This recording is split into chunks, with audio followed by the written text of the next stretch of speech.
भगवान शिव के सबसे बड़े धार्मिक स्थलों में से एक है अमरनाथ गुफा, जो कि जम्मू कश्मीर में स्थित है। हर साल लाखों श्रद्धालु यहाँ पर आते हैं ताकि वो बर्फ से बने हुए शिवलिंग के दर्शन कर सकें, जो कि एक गुफा के अंदर बना हुआ है। कहा जाता है कि अमरनाथ गुफा में शिवलिंग का आकार चांद की तरह अलग अलग कलाओं के हिसाब से घटता बढ़ता रहता है। शिवलिंग के साथ साथ यहाँ पर बर्फ की दो और संरचनाएं भी बनी हुई हैं, जिन्हें मां पार्वती और गणेश माना जाता है। वैसे तो यह गुफा बर्फ से ढकी हुई होती है और गर्मियों में मई से अगस्त के महीने के बीच में गुफा की आसपास की बर्फ पिघल जाती है और सिर्फ इन्हीं 4 महीनों में लोग यहाँ के दर्शन करने आते हैं। अमरनाथ 2 शब्दों से बना हुआ है। अमर मतलब जो कभी ना मर सके और नाथ मतलब भगवान।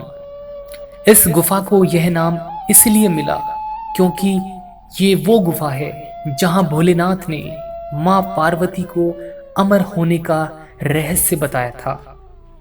हमारे पुराणों के मुताबिक इस कहानी की शुरुआत तब हुई जब मां पार्वती ने शिवजी से पूछा कि वो मुंड की माला क्यों पहनते हैं। शिवजी ने उनसे कहा कि हर बार जब भी पार्वती जी जन्म लेती हैं तब इस माला में एक और मुंड जोड़ देते हैं।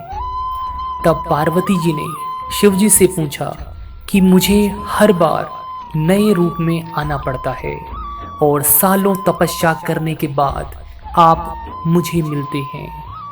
मेरा इतना मुश्किल इम्तिहान क्यों? मुझे भी अमर होने का रहस्य बताइए। इस पर शिवजी ने उनसे कहा कि वे अमर कथा की वजह से अमर हैं और जो भी यह कथा जानता है वह अमर हो जाता है। शिवजी ने उन्हें समझाया कि यह कथा एक रहस्य है और इसके बारे में कोई नहीं जानता। यहाँ तक कि भगवान तक भी इस कथा के बारे में नहीं जानते। सिर्फ त्रिदेव यानी ब्रह्मा, विष्णु, महेश ही इस पवित्र कथा को जानते हैं। लेकिन अमर कथा सुनने के लिए पार्वती जी के निवेदन करने पर शिवजी मान गए और उन्होंने एक गुप्त जगह चुनी जहां कोई भी प्राणी ना हो, और वह जगह थी अमरनाथ गुफा। अमरनाथ के रास्ते में भोलेनाथ ने अपनी सवारी नंदी को पहलगांव पर छोड़ दिया। जटाओं से चंद्रमा को चंदनवाड़ी में अलग कर दिया। शेषनाग झील के किनारे पर अपने सांपों को छोड़ दिया। महागुनास पर्वत पर अपने पुत्र गणेश और पंचतरणी पर महादेव ने 5 तत्वों को अपने से अलग कर दिया। इसके बाद शिवजी ने पार्वती जी के साथ अमरनाथ गुफा में प्रवेश किया। शिवजी ने अपनी समाधि ली और अमर कथा सुनाने लगे।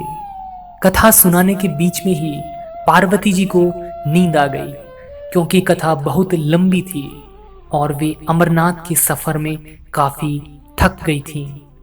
लेकिन शिवजी को पता ही नहीं चला कि पार्वती जी सो गई थीं और वे अपनी कथा सुनाते रहे।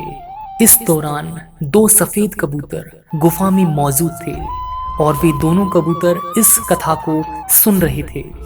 कबूतरों की मंद मंद आवाज से शिवजी को लगा कि पार्वती जी कथा सुन रही हैं। इसी दौरान कबूतरों ने पूरी कथा सुन ली। कथा खत्म होने के बाद शिवजी का ध्यान पार्वती जी की ओर गया, जो कि सो रही थी। जब महादेव की नजर कबूतरों पर पड़ी तो वे क्रोधित हो गए और उन कबूतरों को मारने के लिए आगे बढ़े। इसी दौरान कबूतरों ने भोलेनाथ से कहा कि हमने आपसे अमर कथा सुनी है, अगर आपने हमें मार दिया तो अमर कथा झूठी हो जाएगी।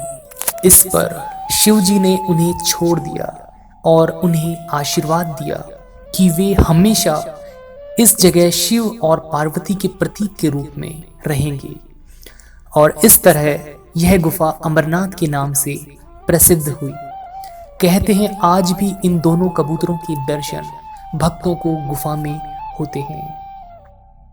दोस्तों, अगर आपको यह वीडियो अच्छा लगा तो हमारे चैनल को सब्सक्राइब करना ना भूलें और इस वीडियो को लाइक और शेयर जरूर करें। इसी के साथ मैं नीरज गौतम आप सभी से इजाज़त लेता हूँ। धन्यवाद।